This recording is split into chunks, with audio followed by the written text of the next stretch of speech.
mv square over r provided by friction force between road and wheels, that is for safe motion of car. हाँ, for safe motion of car, yes यही पूछ रहा था। यहाँ आपने लिखा है लास्ट में for safe motion of car. आपको एग्जाम्पल भी दिया था मैंने, अगर आइस फ्लोर है, अगर आइस फ्लोर है तो आइस फ्लोर है तो कौन कम हो जाएगा? फ्रिक्शन। सही बात है, फ्रिक्शन बहुत कम हो जाएगा। और फ्रिक्शन बहुत कम हो गया तो कार के लिए पॉसिबल ही नहीं होगा ऑर्बिटिंग करना, वो स्लाइड कर जाएगी, सर्कल को लीव कर जाएगी, बाहर निकल जाएगी। तो सर्कुलर पाथ पर मेंटेन कौन रखता है बॉडी को, कार को? Centripetal force. और वो सेंट्रीपिटल फोर्स कहां से मिलता है? व्हील्स रोड, इन दोनों के बीच में जो फ्रिक्शन है उससे। ठीक है, आपको भी एक्सपीरियंस है, आप अगर किसी टर्न पर है ना व्हीकल चला रहे हैं और रास्ते में टर्न आ गया, तो स्पीड कम कर लेते हैं ना, स्पीड कम कर लेते हैं और आराम से टर्न कर लेते हैं। अगर बहुत ज्यादा स्पीड से आप टर्न करने की कोशिश करेंगे तो आप है ना टर्न नहीं कर पाएंगे, स्लिप हो जाएंगे, एक्सीडेंट हो सकता है। ओके, तो हमने लिखा था फॉर सेफ मोशन कौन होना चाहिए ज्यादा? फ्रिक्शन ज्यादा होना चाहिए। आपकी स्पीड अगर ज्यादा हो गई, ये वाली टर्म ज्यादा हो गई, तो एक्सीडेंट होगा, गिरेंगे, है ना। चलिए, तो फॉर सेफ मोशन लिखा था, बिल्कुल ठीक है। एफएस का फॉर्मूला,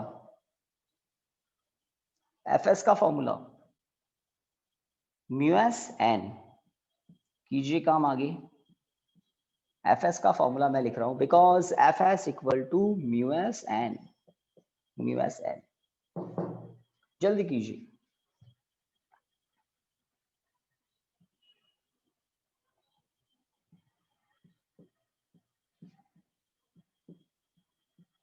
नेक्स्ट स्टेप में because N equal to what? M G. लिखा है क्या कहीं N equal to M G? Diagram में तो दिख रहा है ना। इस डायग्राम से भी बताया था आपको कि अगर कार का मोशन हो रहा है तो एक्चुअल में सामने आपको मार्कर बोर्ड ऐसा दिख रहा है, बट एक्चुअल में ये इस कंडीशन में है, लेवल्ड सर्कुलर रोड है, लेवल्ड। तो एन ऊपर होता है वर्टिकली अपवर्ड, और उतना का उतना मैग्नीट्यूड में एम जी नीचे होता है, तो वर्टिकल डायरेक्शन में इक्विलिब्रियम होता है, ठीक है। तो बिल्कुल ठीक है, एम जी बैलेंस कर लेगा। ये एम कैपिटल था या स्मॉल था ये भी बता दो, नहीं तो आप कंफ्यूज हो सकते हो। बताइए उस दिन कैपिटल एम लिया था या स्मॉल? जल्दी। कैपिटल एम है ना, तो आपके पास ये ऑलरेडी लिखा हुआ था ये वाला एक्सप्रेशन, तो यहाँ से मैं भी कैपिटल लेटर कर देता हूँ, और ये एम जी एन के इक्वल है ना। दो फॉर्मूलास कुछ कैंसिल हो रहा है, वो क्या कैंसिल हो रहा है? एम कैंसिल हो रहा है ना। तो मैं ऐसा लिख सकता हूं v square less than equal to है ना म्यू एस आर जी। थोड़ा चेक तो करो, क्रॉस मल्टीप्लाई सही किया क्या? एम कैंसिल करने के बाद म्यू एस जी बचा, आर से प्रोडक्ट कर दिया था, mu S R G, yes sir है ना। बस लास्ट लिखिए for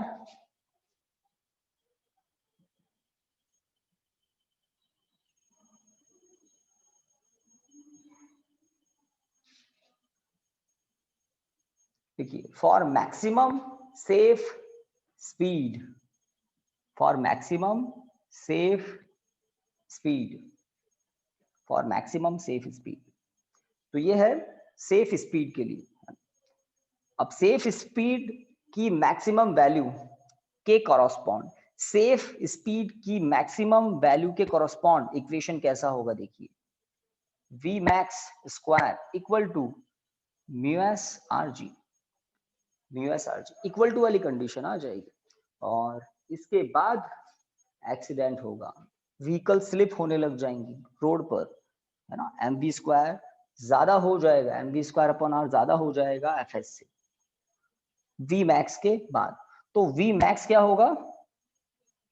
under root of mu S R G. Okay, तो कौन क्या है यहाँ पर? Mu S friction coefficient, depend करता है नेचर पर, है ना। कॉन्टैक्ट सरफेसेस के नेचर पर डिपेंड करता है, मतलब टायर के नेचर पर, रोड के नेचर पर डिपेंड करता है mu S friction coefficient. R जिस सर्कुलर ट्रैक पर व्हीकल चल रहा है उसकी रेडियस पर डिपेंड करता है। अगर सर्कुलर पाथ छोटा है तो स्पीड कम रखनी पड़ेगी, अगर सर्कुलर पाथ बहुत बड़ा है तो आप स्पीड ज्यादा रख सकते हैं। फॉर्मूले से भी पता लग रहा है, प्रैक्टिकली आपने भी देखा होगा, अगर आप शार्प टर्न लेते हैं, बहुत ही शार्प टर्न लेते हैं तो स्पीड ज्यादा कम करनी पड़ेगी, और बहुत बड़ा टर्न लेते हैं तो आप कंपैरेटिवली ज्यादा स्पीड से टर्न ले सकते हैं, मूव कर सकते हैं। तो शार्प टर्न में ऑटोमेटिकली रेडियस शॉर्ट हो जाती है और बड़े टर्न में रेडियस कंपैरेटिवली ज्यादा होती है। तो म्यूएस का रोल बता दिया, फ्रिक्शन अगर ज्यादा है तो आप स्पीड ज्यादा ले सकते हैं टर्न पर, रेडियस अगर ज्यादा है, लूप बड़ा है तो स्पीड ज्यादा ले सकते हैं। जी का कोई कंट्रोल नहीं है ना, जी पर हमारा कोई कंट्रोल नहीं है, तो म्यूएस पर है, आर पर है। तो किसी भी टर्न पर, किसी भी सर्कुलर पाथ पर व्हीकल की मैक्सिमम स्पीड इस फॉर्मूले से गेन कर सकते हैं। वो भी कैसा सर्कुलर लेवल, कैसा circular road, levelled circular road, जिसमें एन कैसा होता है, परपेंडिकुलरली अपवर्ड, और M G perpendicularly downward. Okay guys, तो ये फॉर्मूला आपको ध्यान रखना है for levelled circular road. Easy है। अब आते हैं, है ना, motion of a car on a banked road. Start करें गाइस? Yes sir. किसी को, है ना, इसमें किसी को कुछ भी डाउट हो अभी या बाद में तो मुझसे पूछ सकते हैं।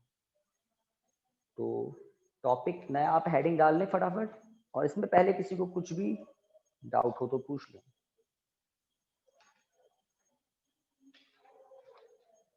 आई थिंक होना तो नहीं चाहिए, बताइए, आगे बढ़ सकते हैं। सर हाँ बोलिए। सर एक्चुअली मुझे फ्रिक्शन और सब वेलोसिटी वाले उसमें रिलेशन में कंफ्यूजन हो रहा है कि फ्रिक्शन और उसमें क्या रिलेशन ये वाली बात, हाँ सर। है ना, एक्चुअल में आपको बहुत सारे एग्जाम्पल बताए थे, याद होगा। Yes sir. एटम के न्यूक्लियस के अबाउट इलेक्ट्रॉन रिवॉल्व कर रहे हैं, तो इलेक्ट्रॉन जो रिवॉल्व कर रहे हैं उसको नेसेसरी सेंट्रिपिटल फोर्स कहाँ से मिलता है? इलेक्ट्रिक फोर्स से। एफ होता है mv² upon R. F mv² upon R होता है, जिसको कहते हैं सेंट्रिपिटल फोर्स। और एक्चुअल में सेंट्रिपिटल फोर्स का नाम कहाँ से आया है? सेंट्रिपिटल एक्सेलरेशन से, जो सेंटर की तरफ होता है। ठीक है, जिन बच्चों ने ये नहीं पढ़ रखा है उनके लिए ये बिल्कुल नया फॉर्मूला हो सकता है। ठीक है, तो इसकी नीड होती है सर्कुलर मोशन के लिए, क्योंकि without centripetal acceleration circular motion नहीं होता। That's it. तो ये वाली जो टर्म है ये है सेंट्रिपिटल एक्सेलरेशन। कार के मास से प्रोडक्ट करते ही क्या हो गया? Centripetal force. अब इलेक्ट्रॉन के केस में बताया था, फिर आपको बताया था अगर सन के अबाउट अर्थ रिवॉल्व कर रही है तो अर्थ को सेंट्रिपिटल एक्सेलरेशन, सेंट्रिपिटल फोर्स कहां से मिलता है? ग्रेविटेशनल अट्रैक्शन फोर्स से। सन, अर्थ, इनके बीच में ग्रेविटेशनल अट्रैक्शन फोर्स से। एक आपको बताया था, अगर किसी थ्रेड, किसी स्ट्रिंग के एंड पर स्टोन टाई कर दिया, दूसरे एंड से आपने पकड़ रखा है और व्रिल कर रहे हैं, है ना, horizontal loop, horizontal circular loop में उसको व्रिल कर रहे हैं, तो स्ट्रिंग जो है, स्ट्रिंग में टेंशन फोर्स क्या प्रोवाइड करेगा? नेसेसरी सेंट्रिपिटल फोर्स, है ना, और स्टोन क्या करता रहेगा? Circular motion. अब कार के केस में बात करें तो कार को तो हमने किसी स्ट्रिंग से टाई नहीं किया हुआ है ना, तो वो सर्कुलर मोशन क्यों कर रही है? Because of friction. Friction centre की तरफ होता है ऑलवेज, जो कार को ऑर्बिट पर, सर्कुलर ट्रैक पर मेंटेन रखता है। इस तरह से इस केस में फ्रिक्शन फोर्स प्रोवाइड करता है क्या? Necessary centripetal force. फिर आपने एक वर्ड लिखा है सेफ, उस सेफ वर्ड को अंडरलाइन कर देना, for safe motion. Safe motion के लिए फ्रिक्शन फोर्स ज्यादा होना चाहिए mv² अपॉन आर से। मैक्सिमम सेफ के लिए हमने क्या कहा? इक्वल भी हो सकता है ना, इक्वल भी हो सकता है। ठीक है, अगर यहाँ मैं v के प्लेस पर v मैक्स कर दूं, यहीं पर कर दूं, बाद में किया मैंने और बाद में ही करना था, अगर यहाँ v के प्लेस पर क्या कर दिया जाए? v मैक्स स्क्वायर, तो बस यहीं इक्वल टू आ जाएगा। और अगर v थोड़ा सा भी ज्यादा हो गया इससे, तब व्हीकल सर्कल को लीव कर जाएगा, पलट जाएगा, एक्सीडेंट हो जाएगा। ठीक है, तो यहाँ पर सेफ लिखा है हमने, याद है ना, सेफ। सेफ तो सेफ है, इसका मतलब फ्रिक्शन अभी कंफर्टेबल है, ज्यादा है, और ये है लिमिट वाली कंडीशन। अगर v मैक्सिमम हो गया, इससे ज्यादा आप v ले नहीं सकते। तो इसके लिए ध्यान रखना, मैंने आपको कुछ एग्जाम्पल दिए हैं यूनिवर्स में कहीं भी सर्कुलर मोशन हो रहा है तो किसकी नीड होती है? सेंट्रीपिटल एक्सेलरेशन की, सेंट्रीपिटल फोर्स की। हमारे इस केस में सेंट्रीपिटल फोर्स कौन प्रोवाइड करवा रहा है? Friction force. और इस फ्रिक्शन फोर्स के बाद अब दो ही बात है, सेफ वाली बात और लिमिट वाली बात। ये लिमिट वाली बात है, ठीक है। तो आई थिंक कुछ आइडिया और लगा? बताएं बताएं, जल्दी बताएं। यस सर, क्लियर है। और हाँ, और यस भी आप इसको वापस पढ़ें और बिल्कुल पूछ सकते हैं। तो नेक्स्ट टॉपिक की तरफ बढ़ सकते हैं बोलो। तो बैंक्ड रोड की तरफ बढ़ते हैं, circular motion of a car on a banked, ठीक है, इसको इरेज करते हैं।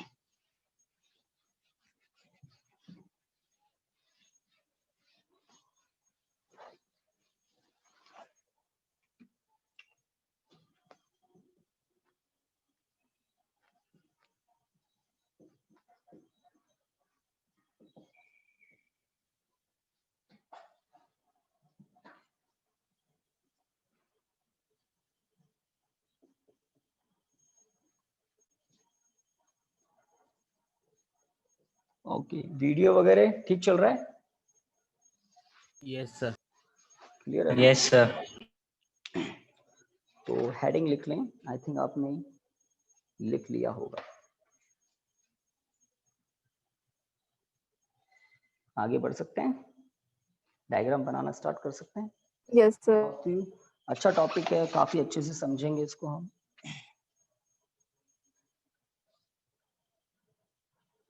तो देखिए, सबसे पहले तो बैंक रोड होते कहाँ हैं?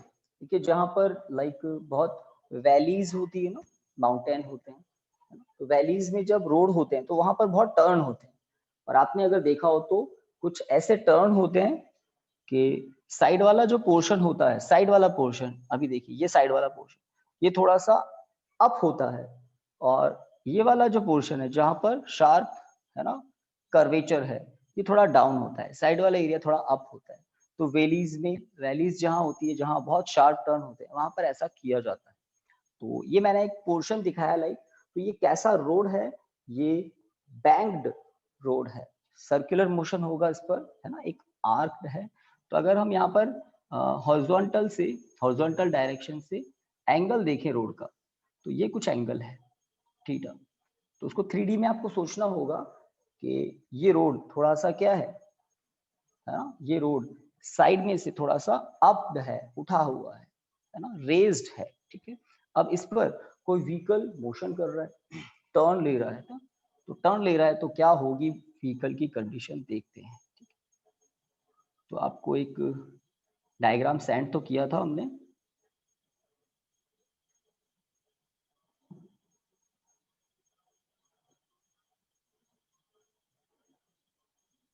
Okay guys.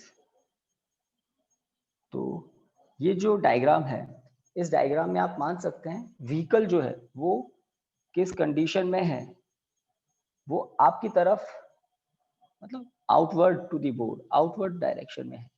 This is normal reaction force. तो पहले तो मुझे बताएं, कुछ दिख रहा है?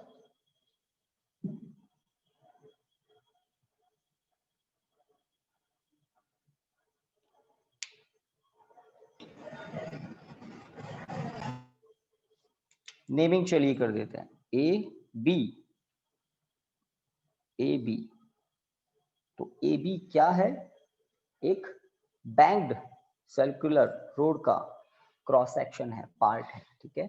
वेट, तो कार का वेट ऑलवेज कहाँ होगा? वर्टिकली डाउनवर्ड होगा, ठीक है, एम जी।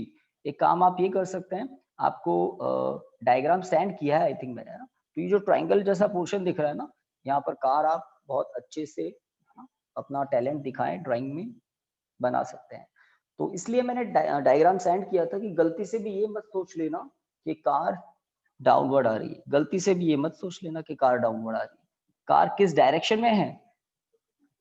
बोर्ड के स्क्रीन मार्कर बोर्ड का जो प्लेन है ना, सभी के यस सर। स्क्रीन ब्लर तरफ तो से ही नहीं आ रही, सब ठीक होगी। अब सही होगी सर। एक मिनट, नहीं ठीक है, ठीक है, ओके। तो एक बात क्लियर कर लें, बाकी बातें सब बाद में। ये जो व्हीकल है, ये जो कार है, इसका मोशन कुछ इस तरह से है कि किसी, अब इस इंस्टेंट पर जब हम इस डायग्राम को देख रहे हैं तो इसका डायरेक्शन परपेंडिकुलरली आउटवर्ड है आपकी तरफ, है ना, आउटवर्ड है। तो एक बड़ा सा सर्कुलर ट्रैक होगा, जैसे मैं मार्कर के पॉइंटर को घुमा रहा हूं ना, ऐसा बहुत बड़ा ट्रैक होगा।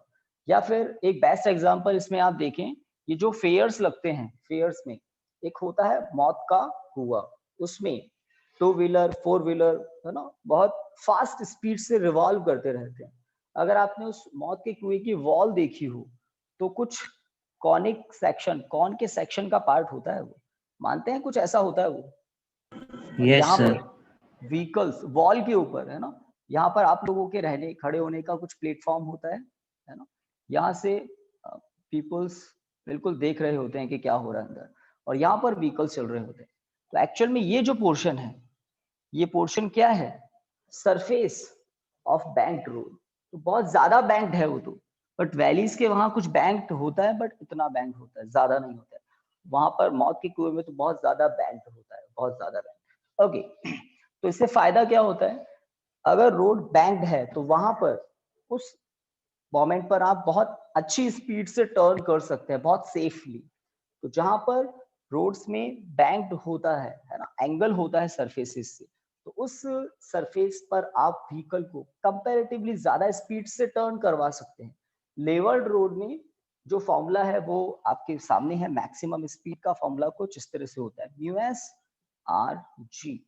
बस अब यहाँ पर हम देखते हैं मैक्सिमम सेफ स्पीड का फॉर्मूला कैसे आता है। ठीक है, तो आपको दो फोर्सेस तो दिखा दिए मैंने। नॉर्मल रिएक्शन फोर्स सरफेस का होता है, तो ए बी वो सरफेस है जिस पर व्हीकल चल रहा है, तो नॉर्मल रिएक्शन फोर्स। mg की बात करें, वो ऑलवेज वर्टिकली डाउन होता है। ठीक है, इसमें फ्रिक्शन फोर्स की डायरेक्शन कोई मुझे बताइए क्या होगी, A to B होगी या B to A होगी? Sir B to A। Sir B to A. B to A, बिल्कुल ठीक है। एक्चुअल में अगर हम इसका सर्कुलर ट्रैक देखें ना, तो ऐसा सर्कुलर ट्रैक है, एक बहुत बड़ा सर्कुलर ट्रैक है। उस सर्कुलर ट्रैक की, है ना, उस सर्कुलर ट्रैक की कुछ रेडियस होगी, तो फ्रिक्शन फोर्स कहाँ होता है ना, towards the centre, towards the centre. Because ये डायग्राम 3D में है तो हम रिमेनिंग पोर्शन को तो हटाते हैं। तो ये फ्रिक्शन फोर्स जो होगा वो कार को मेंटेन रखेगा, अपने ट्रैक पर मेंटेन रखेगा। अगर कार की स्पीड बढ़ती है तो हो सकता है कार पीछे की तरफ स्लिप होने लग जाए। जब स्पीड मैक्सिमम स्पीड से भी ज्यादा हो जाएगी तब की बात है। तो फ्रिक्शन फोर्स की डायरेक्शन कहाँ होगी, बी टू ए की तरफ कर सकते हैं आप, है ना, बी टू ए। हो गए सारे forces?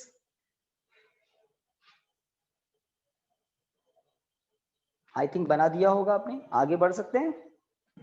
Yes sir. Yes sir. mg जो वेट है उसके एग्जैक्टली अपोजिट एक एरो बनाएं और मुझे बताएं ये एंगल कितना होगा।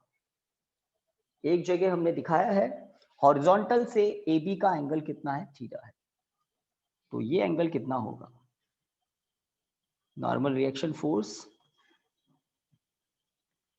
बताएं, ये एंगल कितना होगा। 90 माइनस थीटा। और थीटा थीटा नहीं होगा, मुझे लग रहा है थीटा होगा, और आप बहुत जल्दी समझ जाएंगे थीटा होगा कैसे। फटाफट देखें, यहाँ पर थीटा है, ठीक है, ये एंगल है ना, ये एंगल, ये 90 माइनस थीटा होगा। ये थीटा है, यहाँ 90 होगा, तो ये 90 माइनस थीटा होगा। तो अपोजिट एंगल भी 90 माइनस थीटा होगा। तो if this is 90 minus theta, then that is also 90 minus theta. अब आप समझ गए होंगे ये जो नॉर्मल रिएक्शन फोर्स है ये AB के परपेंडिकुलर है, तो समझ गए ना, ये पूरा एंगल 90 डिग्री है, उसमें से ये 90 माइनस थीटा है, तो बचा हुआ वापस कितना हो जाएगा, थीटा, है ना। थीटा प्लस 90 माइनस थीटा 90 होना ही चाहिए। तो इस तरह से आप सोच सकते हैं कि वापस ये एंगल थीटा कैसे होगा, ये थीटा, ये 90 माइनस थीटा, तो ये 90 माइनस थीटा। अब ये 90 माइनस थीटा है तो इसको थीटा होना पड़ेगा, ठीक है। तो एंगल थीटा आपने अप्लाई कर दिया। नॉर्मल रिएक्शन फोर्स के नॉर्मल रिएक्शन फोर्स के कंपोनेंट देखिए अब आप, नॉर्मल रिएक्शन फोर्स के component n cos theta, n cos theta, ठीक है। और हॉरिजॉन्टल डायरेक्शन में यहाँ पर फ्रिक्शन फोर्स को थोड़ा नीचे दिखा दें,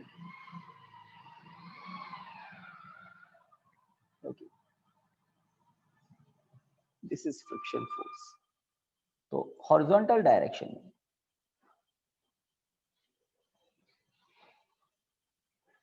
इस डायरेक्शन में नॉर्मल रिएक्शन फोर्स का कंपोनेंट क्या होगा? n sin theta. Very good, बिल्कुल ठीक है, एन साइन थीटा। ठीक है, अब एक और काम, ये एंगल कितना होगा गाइस?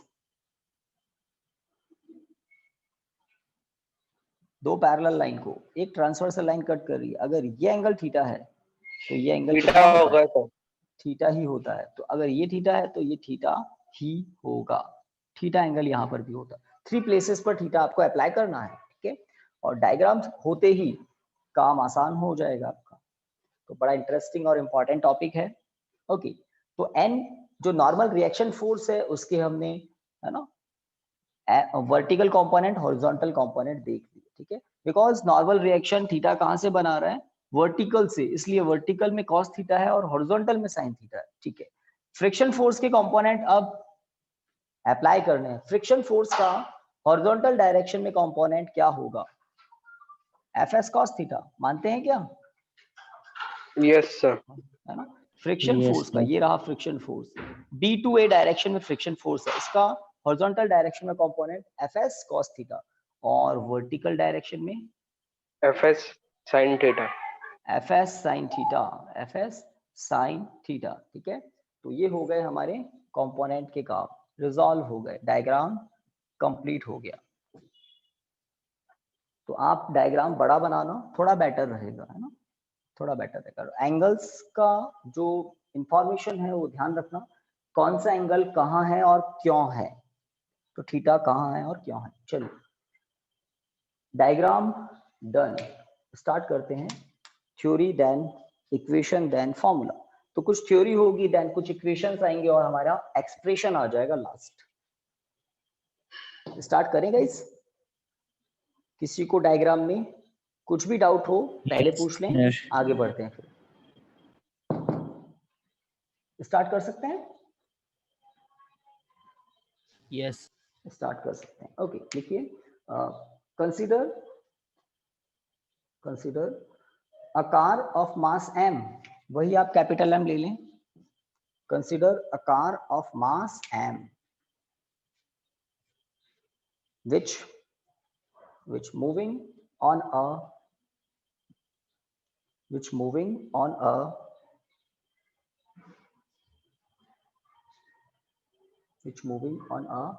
banked circular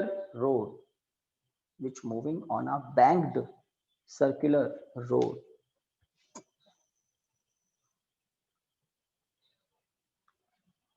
तो आप में से चलिए ये बताइए, आप में से कुछ स्टूडेंट तो ऐसे जरूर होंगे जिन्होंने बैंक्ड रोड देखा होगा। अगर किसी वैली जैसे पुष्कर घाटी है यस सर। और भी, Yes, जब sir. शार्प यस, बहुत अच्छी बात है, अगर शार्प टर्न है तो वहां पर ऐसा होता है कि साइड वाला पोर्शन थोड़ा सा अप होता है ना, साइड वाला पोर्शन थोड़ा सा अप होता है। तो मे भी कुछ बच्चों ने देखा होगा। ओके, तो कहां तक लिख लिया? On a banked circular road, full stop. आगे लिखिए, दी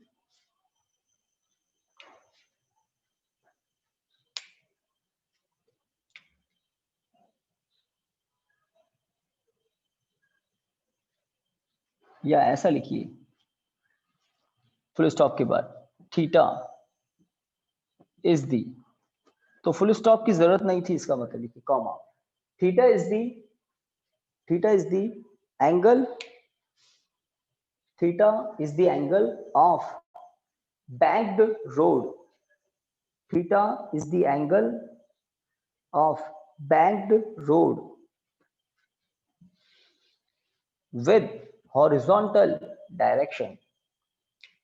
तो AB है वो banked road, theta is the angle of banked road with horizontal direction,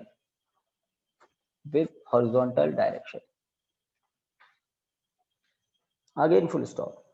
तो ये फर्स्ट फुल स्टॉप है I think. Okay, done guys, yes sir. Yes, Yes, sir. sir. है ना। अब ये जो कार है इस पर कौन कौन से फोर्स हैं, ये बहुत इंपॉर्टेंट बात है। there are three forces are there. Okay, normal reaction force of the surface, weight of the car, है ना, up downward, vertically downward, friction force between tire and road, है ना. तो लिखिए three following forces, line change करके लिख सकते हैं, three following forces are acting on the car at any instant. Three following forces are acting on the car at any instant. At any instant. First, its weight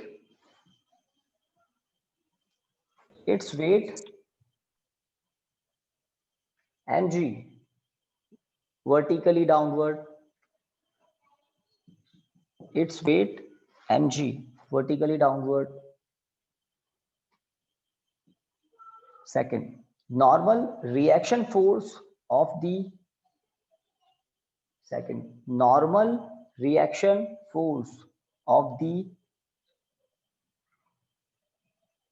surface. Normal reaction force of the surface. Sir एक बार repeat करो sir फिर से. First वाला point या second वाला? Sir second वाला. है ना, तो बिल्कुल normal reaction force of the surface, A B लिख देना ब्रैकेट में, सरफेस ए बी, डायग्राम में दिख रहा है ए बी, तो ए बी के परपेंडिकुलर है and normal reaction force of the surface A B. And third point लिख ले फटाफट, कौन सा है third force, one and only last, friction force, FS, friction, है ना. देखिए friction force between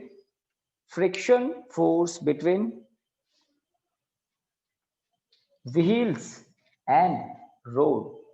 Friction force between wheels and road.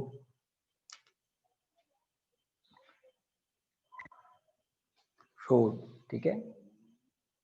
Along the surface, friction force between wheels and road along the surface.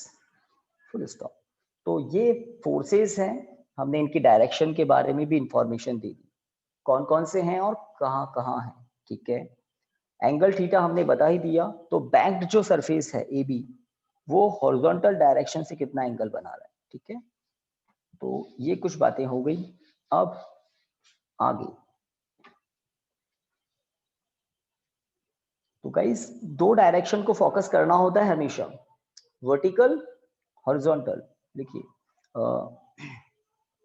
from equilibrium in vertical direction, from equilibrium in vertical direction,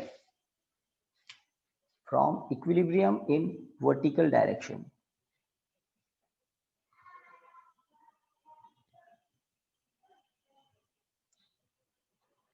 आगे बढ़ सकते हैं.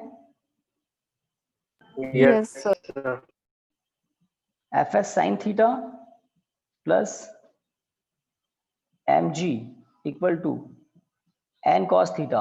ध्यान से देखें, fs sin theta plus mg equal to n cos theta. तो क्या हुआ, ऐसा क्या हुआ, तो इन दोनों का सम क्यों किया मैंने, mg को fs sin थीटा से सम क्यों किया, क्योंकि दोनों वर्टिकली डाउनवर्ड है. अगर वेक्टर फोर्स वेक्टर होते हैं, इसलिए अगर वेक्टर सेम डायरेक्शन में हो तो ऐड ही होते हैं. ठीक है, और ये दोनों ऐड होकर किसको बैलेंस कर रहे हैं, एन कॉस थीटा को. N cos theta single force है, अकेला फोर्स है अपवर्ड, तो अकेला एन कॉस थीटा किन को बैलेंस कर रहा है, दोनों को, एफ एस साइन थीटा को भी, एम जी को भी. एम जी इक्वल टू क्या हो जाएगा, तो एम जी इक्वल टू होगा N cos theta minus F S sine theta. mg equal to n cos theta minus fs sin theta. और देखिए mg इक्वल टू मैं क्या लिख सकता हूँ,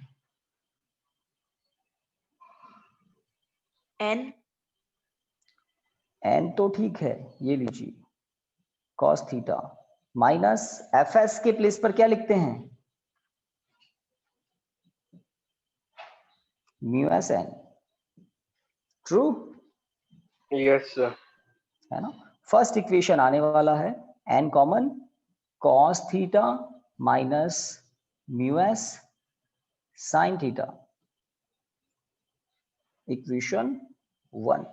तो यहां पर जो चेंज किया था ना हमने, बिकॉज करके लिख देना, because mu S N equal to F S, friction force होता है म्यू एस एन।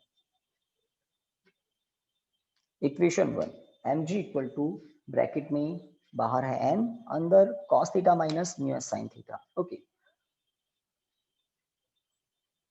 इक्वेशन 1 के बाद तो ये टॉपिक 60% हो गया, डायग्राम की बात हो गई, थ्योरी हमने बात कर ली।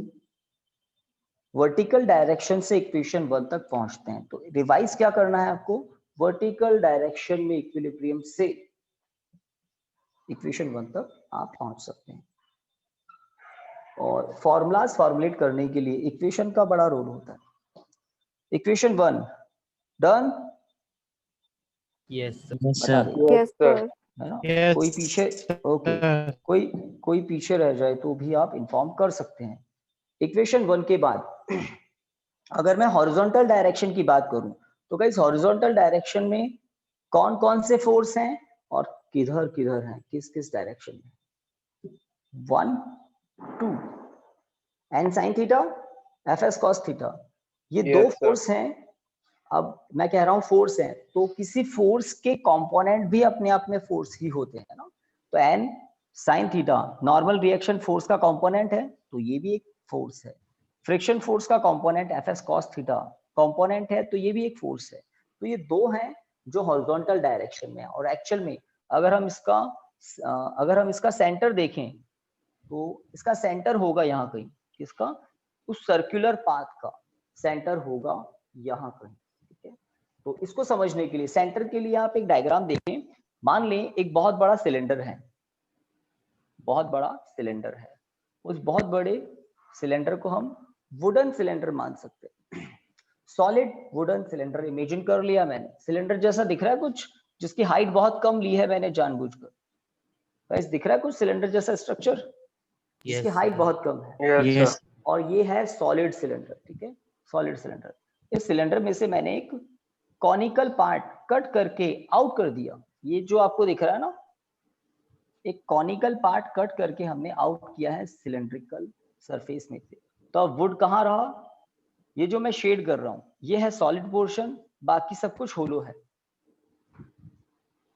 तो आप अगर ऊपर से देख रहे हैं तो आपको एक कॉनिकल होलो शेप दिखेगा अंदर जो दिख रहा है ना, ये सब वुड रिमेनिंग है। तो हमने कॉनिकल पोर्शन कट किया और हटा दिया, तो एक कॉनिकल बाउल बन गया ये, ठीक है, ये इसका बॉटम है, ठीक है। तो यहां पर अगर कोई व्हीकल है, यहां पर अगर कोई व्हीकल है, तो एक्चुअल में आपसे पूछें, अगर यहां पर मैंने कुछ मार्क कर दिया, तो ये ऑब्जेक्ट कहां पर है, इस इंक्लाइंड सरफेस पर है ना, Yes, इस sir. इंक्लाइंड सरफेस पर है। और Yes, अगर sir. मैं इसकी हाइट को मेंटेन रखते हुए, इस व्हीकल की हाइट को मेंटेन रखते हुए पूरे कॉनिकल सरफेस पर एक सर्कुलर लूप बना दूं, कॉनिकल सरफेस पर, देखिए मार्कर को मैं ऐसे दिखा रहा हूं, ये है इसका पाथ, है ना। हाइट को मेंटेन रखते हुए मैंने एक सर्कुलर पाथ बनाते, तो यही होगा ना सेंटर, यही होगा सेंटर, Yes, इस sir. डॉटेड सर्कुलर पाथ का सेंटर होगा।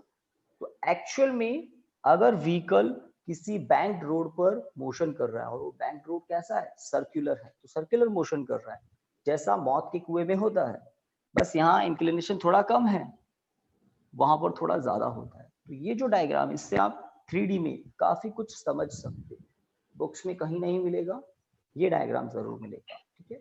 तो ये जो सेंटर है उसकी तरफ है कौन, ये दोनों, बस इसलिए मैंने ये बताया। तो N sine theta F S cos theta किसकी तरफ है, सेंटर की तरफ है, सेंटर की तरफ है। तो एक काम आप कर सकते हैं क्या, एन साइन थीटा लिख देता हूं मैं, और यहाँ पर एफ एस कॉस थीटा भी लिख देता हूं। फटाफट स्क्रीनशॉट ले लो, अभी बनाने की जरूरत नहीं है। तो समझने के लिए बात बहुत अच्छी है। हो गया, Yes, sir. Yes, sir. है ना। चलिए तो अब इसको हम इरेज कर सकते हैं।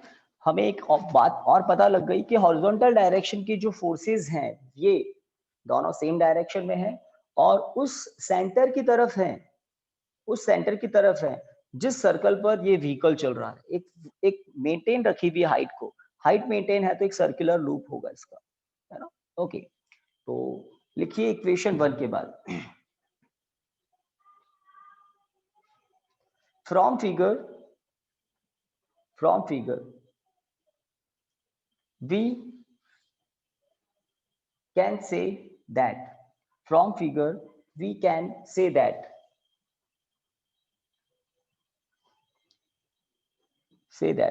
the force n sin theta and the force fs cos theta together, from figure we can say that the force n sin theta and the force fs cos theta together provides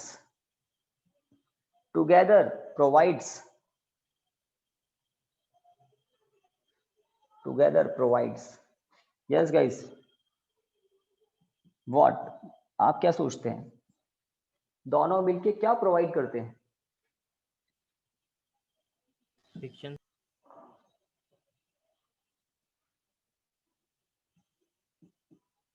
इसको क्या बोलते हैं? Centripetal force.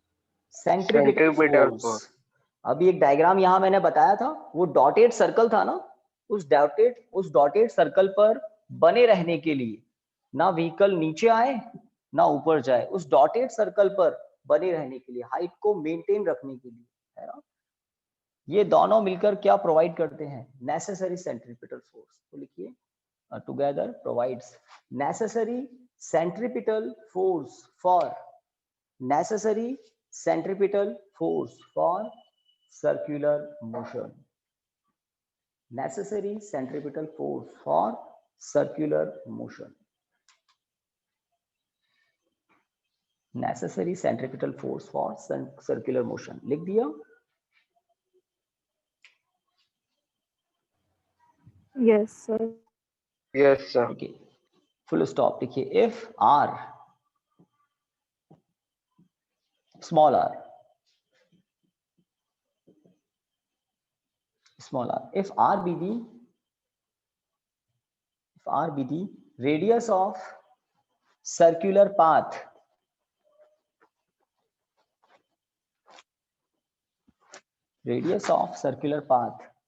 then for safe circular motion,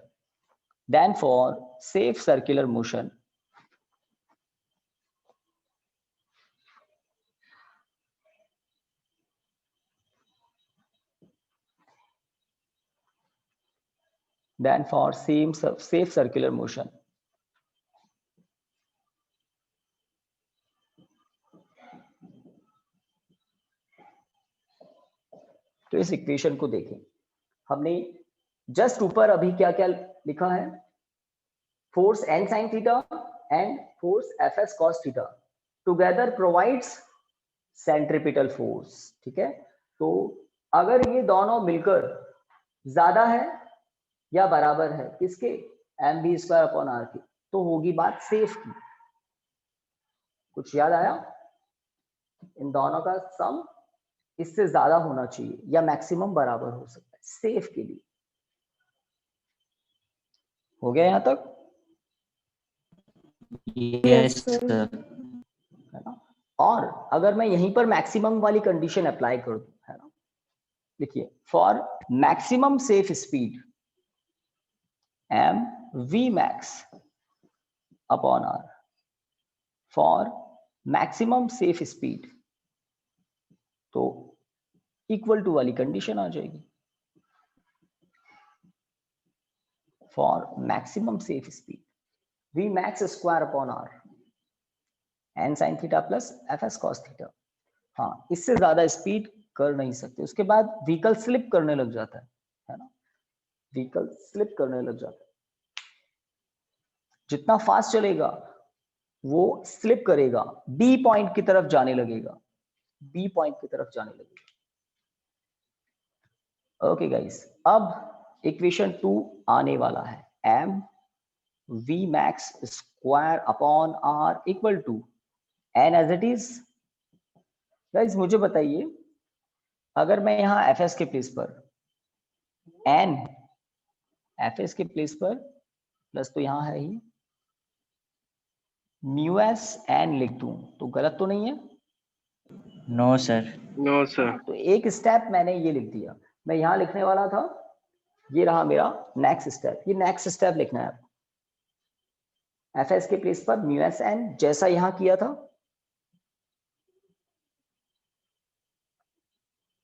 अब मैं N common ले रहा हूं, तो आपको स्टेप लिखना है, और ये है इक्वेशन 2।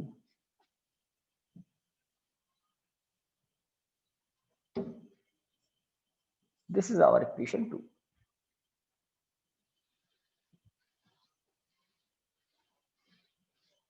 तो हॉरिजॉन्टल डायरेक्शन में इक्विलिब्रियम अप्लाई किया, इक्वेशन 1 आ गया।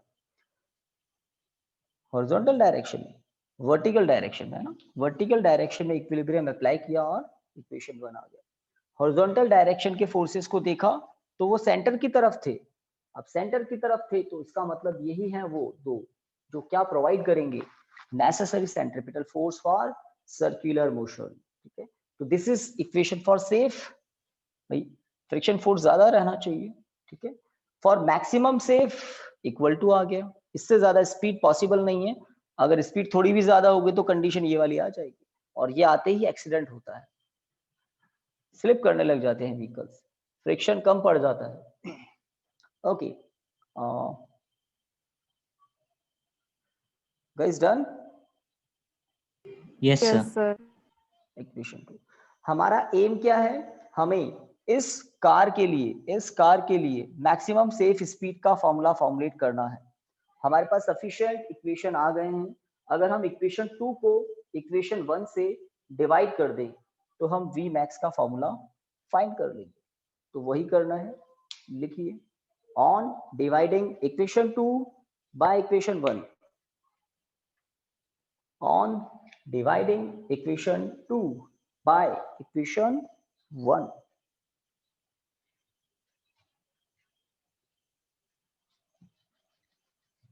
तो हम डिवाइड करेंगे, सब कुछ करेंगे। आप बीच में एक बात सुन लो, टॉपिक इंपॉर्टेंट है और बहुत इंपॉर्टेंट है, तो एक तो ये अप्लाई कर दो। दूसरी बात, आपको रिवीजन करना है तो रफ में बिना देखे पहले डायग्राम की प्रैक्टिस करना, डायग्राम की प्रैक्टिस करना, जितने भी कंपोनेंट है वगैरह यहाँ पर थी सब प्रैक्टिस करनी। और इक्वेशन 1 के लिए ध्यान रखना है वर्टिकल डायरेक्शन में इक्विलिब्रियम से। इक्वेशन 2 के लिए ध्यान रखना है दोनों फोर्स जो हॉरिजॉन्टली राइट साइड में दिख रहे थे, सॉरी हॉरिजॉन्टल डायरेक्शन में लेफ्ट साइड में दिख रहे थे, ये प्रोवाइड करते हैं necessary centripetal force. Safe condition के लिए ये सिंबल है, फ्रिक्शन ज्यादा रहना चाहिए, और मैक्सिमम सेफ की कंडीशन में आप फ्रिक्शन फोर्स को, है ना, सेंट्रिपिटल फोर्स के बराबर कर सकते हैं, बस इससे ज्यादा स्पीड कर नहीं सकते। डिवाइड करते हैं गाइस, देखिए v, है ना, m v max square upon r divided by mg।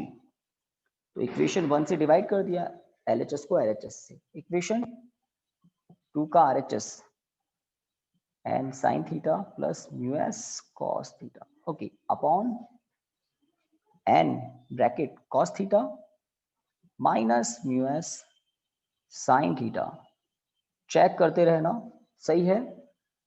Equation 2 को 1 से डिवाइड कर रहे हैं, n कैंसिल, RHS में कैपिटल N कैंसिल और LHS में कैपिटल N कैंसिल।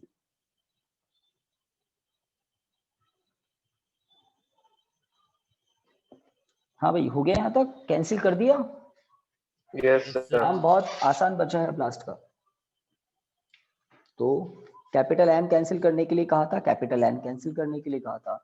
अब मैं एक क्रॉस मल्टीप्लाई और कर देता हूं साथ में, तो V max square equal to क्या होगा, R ऊपर ब्रैकेट में sin theta plus mu S cos theta, R को क्रॉस मल्टीप्लाई कर दिया है मैंने, ठीक है। आर के साथ जी को भी ले आए तो क्या गलत बात है? कुछ समझते हैं? आर और जी Yes, sir. प्रोडक्ट ही होना है आगे जाकर, है ना? अगर किसी को अच्छा नहीं लगी तो पहले ऐसे लिख सकते हैं, M B max square upon R G, और ये ऐसा कैसा cos theta minus mu S sine theta, है ना। और नेक्स्ट स्टेप में आर जी को यहाँ प्लॉट कर दें। तो आपकी मर्जी, एक स्टेप बढ़ाना चाहते हैं या नहीं, तो ये भी लिख सकते हैं नेक्स्ट स्टेप में। ओके, अब गाइस अंडर रूट लेने से पहले एक बात ध्यान दें, अंडर रूट लेने से पहले 10th में भी ऐसा किया होगा शायद आपने। अगर हम न्यूमरेटर में डिनोमिनेटर में साइन थीटा से डिवाइड कर दें तो क्या होगा? ऊपर भी नीचे भी साइन थीटा से डिवाइड कीजिए तो देखिए क्या आएगा, पहले देख लीजिए। v max square equal to R G as it is, sine theta upon sine theta 1, cos theta upon sine theta. कुछ गलत कर रहे हैं ना, साइन ट्रिग्नोमेट्रिक रेशियो अच्छा नहीं लग रहा है, डिवाइड बाय प्रोग्राम चेंज, है ना।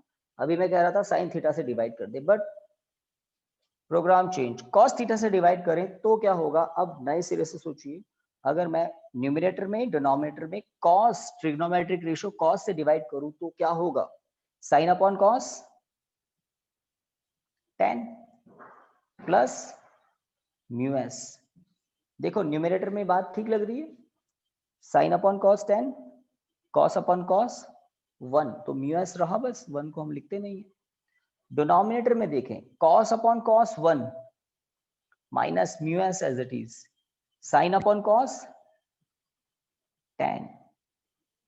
तो मैंने डिनोमिनेटर में न्यूमरेटर में दोनों में ट्रिग्नोमेट्रिक रेशियो कॉस से डिवाइड किया, तो दोनों में किया तो कोई दिक्कत नहीं है ना। अब आप अंडर रूट ले लें तो एक्सप्रेशन क्या होगा? तो एक्सप्रेशन कुछ इधर होगा, देखिए v max equal to under root R G bracket tan theta plus mu S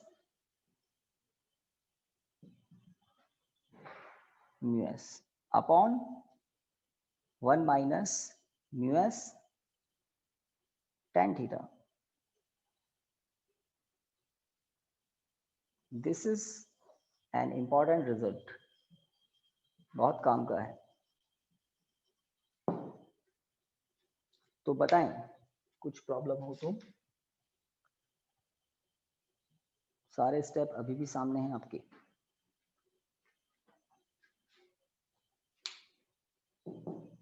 क्योंकि एक इंपॉर्टेंट बात बताने वाला हूं इस फॉर्मूले के रिगार्डिंग। आज हमने इससे पहले भी एक रिजल्ट देख लिया था, लेवल्ड रोड अगर है तो वी मैक्स क्या होता है, और ये जो फॉर्मूला है ना अभी आया है, इस फॉर्मूले से हम लेवल्ड रोड का फॉर्मूला भी अभी पता कर लेंगे।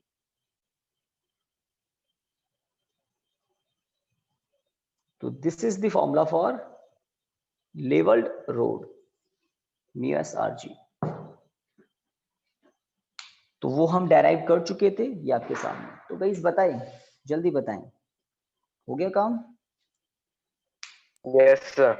Yes, sir. और टाइम भी बिल्कुल परफेक्ट हो गया है। तो सुनिए लास्ट बात, ये रिजल्ट बैंक्ड सर्कुलर रोड के लिए है, डेराइव करना होता है, ठीक है। इस फॉर्मूले से एक और बात पता चलती है कि अगर थीटा की वैल्यू 0 डिग्री हो, if angle theta equal to 0 degree, तो उस केस में रोड कैसा हो जाएगा?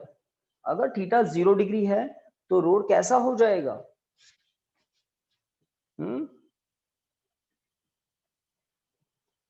कैसा हो जाएगा? बैंक्ड नहीं होगा, लेवल्ड हो जाएगा। Leveled. हो जाएगा ना लेवल्ड। तो अगर थीटा 0 डिग्री हो और आप इस फॉर्मूले में 0 डिग्री अप्लाई कर दें तो बताइए ये रिजल्ट आ जाएगा क्या? उस फॉर्मूला से ये रिजल्ट आ जाएगा क्या? Yes, sir. और कैसे आ जाएगा थोड़ा सा Yes, सोचना है। tan 0 डिग्री की वैल्यू 0 होती है, तो यहाँ पर जैसे ही tan 0 डिग्री पुट करोगे तो ये पूरा 0 हो जाएगा। तो 1 माइनस 0 क्या होगा 1। हाँ ऊपर देखें तो tan 0 डिग्री 0 होता है, ये भी 0। तो आप देखो ना बचा क्या rg और ब्रैकेट में μs rg, है ना। तो इस तरह से आपको बात समझ में आ सकती है। tan theta plus μs 1 minus μs tan theta, और जैसे जैसे एंगल बढ़ता है वैसे वैसे आपको v max ज्यादा मिलता है वहां पर, है ना। न्यूमरेटर बढ़ता है, डिनोमिनेटर कम होता है, इसलिए ठीक है। तो वो जो मौत का कुआं जो हमने एग्जांपल लिया था उसमें एंगल ज्यादा होता है, एंगल ज्यादा होने से ये न्यूमरेटर की वैल्यू ज्यादा होती है, डिनोमिनेटर की वैल्यू कम होती है, और v max आपको बहुत ज्यादा मिल जाता है। और उससे क्या होता है, व्हीकल्स बहुत फास्ट स्पीड से चल सकते हैं, बहुत फास्ट स्पीड से चल सकते हैं अगर एंगल ज्यादा है तो। आई थिंक कुछ फीलिंग आई होगी आपको कि कैसे काम करती है फिजिक्स। नॉर्मल रिएक्शन का कंपोनेंट सपोर्ट करने लग जाता है फ्रिक्शन फोर्स को, ध्यान दें। और कोई डीपली समझना चाहे तो नॉर्मल रिएक्शन फोर्स का component n sin theta friction force को सपोर्ट करने लग जाता है, और क्या मिलती है और ज्यादा स्पीड इस फॉर्मूले के अकॉर्डिंग। तो आपको प्रैक्टिस करनी है डायग्राम की, और फिर इक्वेशन 1, फिर इक्वेशन 2, और फिर डिवाइड करके v max का ये रिजल्ट हो जाएगा काम, Yes, हो sir. जाएगा। Yes, sir. प्रैक्टिस करनी पड़ेगी, है ना, प्रैक्टिस कर लेना। चलिए गाइस, तो आज की क्लास को यहाँ स्टॉप करते हैं। Thank you students, good day. Thank Thank you, sir. sir. Okay. Thank you, sir. Thank you, sir. Thank you, sir.